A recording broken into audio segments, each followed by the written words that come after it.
इस मूवी की शुरुआत में हमें एक स्पेसशिप दिखाया जाता है जो स्पेस से 4 सैंपल लेकर अर्थ पर आ रहा होता है, जिन्हें ये लोग सिम्बियोट कहते हैं। दरअसल ये सिम्बियोट स्पेस से लाचार एलियन होते हैं, मगर उनमें से एक सिम्बियोट किसी तरह आजाद हो जाता है जिसका नाम राइड है। राइड शिप के क्रू मेंबर पर हमला कर देता है, जिसकी वजह से शिप क्रैश होकर ईस्ट मलेशिया में आकर गिरता है। फिर हम लाइफ फाउंडेशन के CEO कार्लटन ट्रैक को देखते हैं, जो अपनी टीम से पूछता है कि ये सब कैसे हुआ, हमारे चारों सैंपल ठीक है ना। टीम के लोग उसे बताते हैं कि उनमें से एक सिम्बियोट गायब हो गया है। उधर शिप के पास बचाव टीम आ जाती है। उनमें से एक लड़की देखती है कि एक एस्ट्रोनॉट जिंदा है। वो लड़की उसे उठाकर हॉस्पिटल ले जाने लगती है, मगर रास्ते में एस्ट्रोनॉट उस लड़की पर हमला कर देता है। दरअसल उसके अंदर वही राइड नाम का सिम्बियोट होता है। राइड उस आदमी के शरीर को छोड़कर उस लड़की के शरीर के अंदर आ जाता है और लाइफ फाउंडेशन की तरफ निकल पड़ता है। फिर हम मूवी के मेन कैरेक्टर एडी ब्रोक और उसकी फियोंसे एना को देखते हैं। एडी टॉप का रिपोर्टर है और उसकी फियोंसे एना एक लॉयर है, जिसकी कंपनी लाइफ फाउंडेशन के लिए काम करती है। मैक्स एडी से कहता है कि आज तुम्हें एक बहुत खास आदमी का इंटरव्यू लेना है, जिसका नाम कार्लटन ट्रैक है। एडी कहता है कि वो बहुत कमीना आदमी है। मैक्स जवाब देता है कि तुम उसे अच्छे से नहीं जानते। कार्लटन बहुत खतरनाक आदमी है और वो बहुत पैसे वाला है, इसलिए चाहे कुछ भी हो जाए तुम उससे सिर्फ स्पेस के बारे में ही सवाल पूछना, वरना तुम और मैं बहुत बड़ी मुसीबत में आ सकते हैं। एडी अपनी फियोंसे एना को ये सारी बात बताता है और एना भी एडी को यही सलाह देती है कि तुम कार्लटन से अच्छे से पेश आना। फिर एना और एडी अपने घर आ जाते हैं। रात में एडी को प्यास लगती है तो एडी पानी पीने के लिए उठता है तो उसकी नज़र एना के लैपटॉप पर पड़ती है, जिस पर एक मेल आता है। वो मेल लाइफ फाउंडेशन से ही किसी ने भेजा होता है, जिसमें लिखा होता है कि कार्लटन अपने प्रयोग के लिए इंसानों का इस्तेमाल करता है, जिसमें कई इंसानों की जान जा चुकी है। अगली सुबह एडी कार्लटन का इंटरव्यू लेने आ जाता है।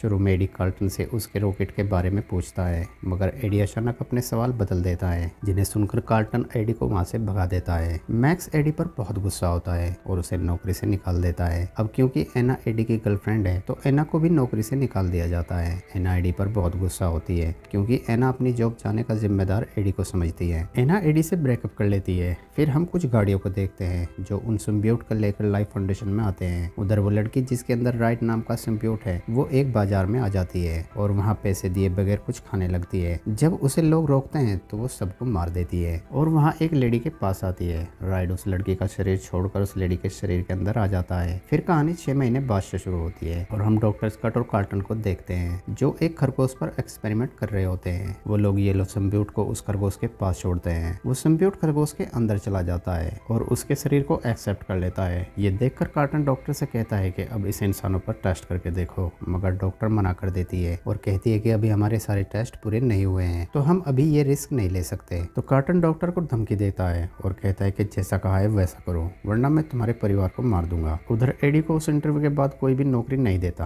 और अब एना भी एडी के साथ नहीं है, जिसकी वजह से एडी काफी परेशान है। उधर कार्लटन और उसकी टीम अब सिम्बियोट का टेस्ट इंसानों पर करने की तैयारी कर रहे होते हैं। वो लोग एक आदमी को एक बड़े से कांच के बॉक्स के अंदर बंद कर देते हैं और उस सिम्बियोट को खोल देते हैं। वो सिम्बियोट उस आदमी के शरीर के अंदर चला जाता है, मगर वो उसके शरीर को एक्सेप्ट नहीं करता और उसे मार देता है। तो कार्लटन टीम से कहता है कि दूसरे आदमी को तैयार करो। डॉक्टर स्कट समझ जाती है कि कार्लटन रुकने वाला नहीं है, तो डॉक्टर एडी से मिलने आती है और उसे सारी बात बताती है। वो कहती है कि आपने जितने भी इल्जाम कार्लटन पर लगाए थे वो बिल्कुल सही थे। वो अपने टेस्ट के लिए गरीब लोगों की जान ले रहा है। एडी उसे कहता है कि तुमने खुद देखा? वो हाँ में जवाब देती है। एडी उसे कहता है कि कार्लटन बहुत खतरनाक आदमी है, तो तुम अपना ख्याल रखना। ये कहकर एडी वहाँ से चला जाता है और एना के घर के पास आ जाता है। एना एडी को अपने नए बॉयफ्रेंड डैन से मिलाती है। वो एक डॉक्टर है। डैन उन दोनों को अकेला छोड़कर अंदर चला जाता है। एडी एना से कहता है कि क्या हम फिर से एक नहीं हो सकते? एना उसे मना कर देती है। ये सुनकर एडी उदास होकर चला जाता है और वहाँ से डॉक्टर के पास आता है। डॉक्टर उसे लेकर कार्लटन के लैब में आ जाती है। यहाँ एडी को बहुत सारी लाशें दिखाई देती हैं। एडी कार्लटन के खिलाफ बहुत सारे सबूत इकट्ठा कर लेता है। यहाँ एडी की एक पुरानी दोस्त भी बंद होती है। एडी उसे आजाद कर देता है तो वो एडी पर हमला कर देती है और उसके अंदर जो सिम्बियोट होता है वो एडी के अंदर आ जाता है। इस सिम्बियोट का नाम वेनम है। तभी वहाँ सिक्योरिटी गार्ड आ जाते हैं, मगर अब एडी पूरी तरीके से बदल चुका है। वो बहुत फुर्तीला और ताकतवर हो गया है। वो उन सब गार्ड को मार के वहाँ से भाग जाता है और अपने घर आ जाता है। एडी को अचानक बहुत ज्यादा भूख लगने लगती है। एडी अपनी फ्रिज से सारा खाना निकाल कर खा लेता है, मगर वो खाना उसे डाइजेस्ट नहीं होता और एडी को मोमेंट हो जाती है। एडी जब खुद को साफ कर रहा होता है तो उसे उसके आईने में किसी और की शक्ल नजर आती है, जिसे देखकर एडी बहुत ज्यादा डर जाता है और वो फिसलकर अपने टब में गिर जाता है और बेहोश हो जाता है। उधर वो लेडी जिसके अंदर राइड नाम का सिम्बियोट होता है वो एक एयरपोर्ट पर आ जाती है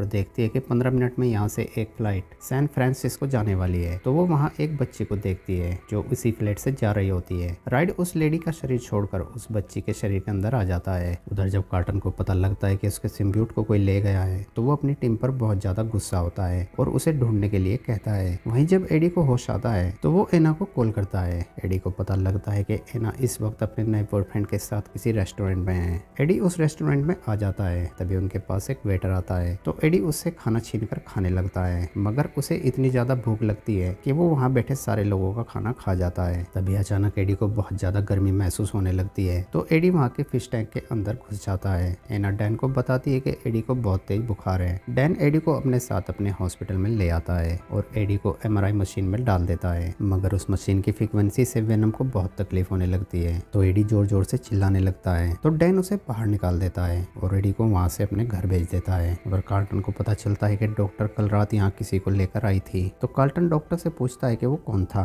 डॉक्टर कार्टन को मना कर देती है। कार्टन डॉक्टर से कहता है कि तुम मुझे बता दो, क्योंकि उन दोनों की जान को खतरा है, हम उन्हें यहाँ बुलाकर उनकी जान बचा सकते हैं। और कहता है कि मैं तुमसे वादा करता हूँ कि मैं आज से ये सब बंद कर दूंगा। डॉक्टर कार्टन की बातों में आ जाती है और उसे एडी का नाम बता देती है। नाम जानने के बाद कार्टन डॉक्टर के ऊपर सिम्बियोट छोड़ देता है और अपने आदमियों को एडी के पास भेजता है, मगर एडी अब पहले जैसा नहीं रहा। वो उन सबको बहुत मारता है और वहाँ से भागने लगता है। कार्टन का खास आदमी टेरिस कार्टन को ये सब कुछ लाइव दिखा रहा होता है। वेनम एडी को टेरिस के हर बार से बचा लेता है। तभी एडी की बाइक एक गाड़ी से टकरा जाती है और एडी की सारी हड्डियां टूट जाती है। टेरिस एडी को पकड़ने लगता है। तभी वेनम बाहर आ जाता है और एडी को बिल्कुल ठीक कर देता है और टेरिस को पकड़कर खाने वाला ही होता है। तभी वहाँ पर पुलिस आ जाती है तो वेनम वहाँ से भागकर पानी में कूद जाता है और बहुत तेजी से ब्रिज के नीचे निकलता है। एडी खुद को देखकर हैरान हो जाता है क्योंकि कुछ देर पहले एडी की सारी हड्डियां टूट गई थी। तभी एडी के पास वेनम आता है। एडी उसे कहता है कि तुम आखिर हो क्या। वेनम उसे अपना नाम बताता है और उसे कहता है कि तुम मेरे होस्ट हो। एडी वेनम से पूछता है कि तुम मुझसे क्या चाहते हो। वेनम कहता है कि मुझे घर जाना है और तुम मुझे कार्टन के रॉकेट तक ले जाओगे। उधर इस बार डॉक्टर के साथ सिम्बियोट भी मर जाता है। कार्टन टेरिस से कहता है कि हम अभी एडी को नहीं मार सकते क्योंकि अब बस एडी के पास ही सिम्बियोट है। एडी ने जो सबूत कार्टन के लैब से लिए थे उन्हें मैक्स को देने आता है, मगर वहाँ का गार्ड एडी को ऊपर नहीं जाने देता। तो वेनम एडी को मैक्स के ऑफिस तक पहुँचा देता है। एडी अपना फोन रख के वहाँ से नीचे आता है तो देखता है कि उसे शॉट की टीम ने घेर लिया है, मगर इससे पहले वो एडी को पकड़ दे तभी वेनम बाहर आ जाता है और एक एक करके उन सबको मार देता है। तभी वहाँ पर एना आ जाती है। वो वेनम को देखकर बहुत ज्यादा घबरा जाती है तो वेनम दोबारा एडी के रूप में आ जाता है। एडी एना को समझाने लगता है और कहता है कि वो मैं नहीं हूँ, वो मुझ पर हावी है, वो मेरे अंदर घुस गया है।